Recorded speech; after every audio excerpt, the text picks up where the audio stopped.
দর্শক মণ্ডলী, ইদানিং কালের মধ্যে সবচেয়ে ভয়াবহ প্লেন দুর্ঘটনায় আপনাদেরকে আরেকটি আপডেট জানাচ্ছি। আপনারা দেখতে পাচ্ছেন যে অসংখ্য মানুষ কেউ এটি মেনে নিতে পারছে না। কেউ তার সন্তানকে স্কুলে দিয়ে গিয়েছিল, এখন পর্যন্ত সন্তানের আর কোনো খবর পাচ্ছেন না।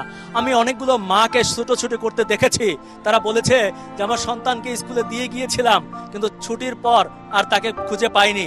আমরা শুনেছি প্লেন দুর্ঘটনা হয়েছে, এখন আমরা দেখি কোথায় পাওয়া যায়। এবং কোনো কোনো মাকে দেখলাম যে এখানে এসে না পেয়ে বিভিন্ন হাসপাতালে দৌড়দৌড়ি করছে। এটি আসলে অত্যন্ত দুঃখজনক ঘটনা। দর্শক মণ্ডলী, আপনারা দেখতে পাচ্ছেন যেটি মাইলস্টোন স্কুল।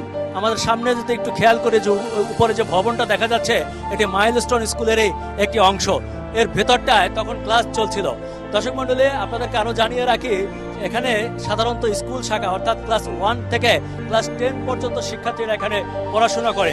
আরো দুঃখজনক ঘটনা হচ্ছে যে ক্লাস 1 থেকে 5 পর্যন্ত যেই ভবনে ক্লাস হয়, সেই ভবনেই এই BGI F-7 যুদ্ধ বিমানটি সজোরে দুপুর 1:06 আঘাত করে এবং মুহূর্তে দুমড়ে মুচড়ে যায়, সেখানে আগুন ধরে যায়। সেখানেই সাথে সাথে আমরা যতদূর জানতে পেরেছি পাইলট তৌকির হোসেন নিহত হয়েছেন। আপনাদেরকে দেখানোর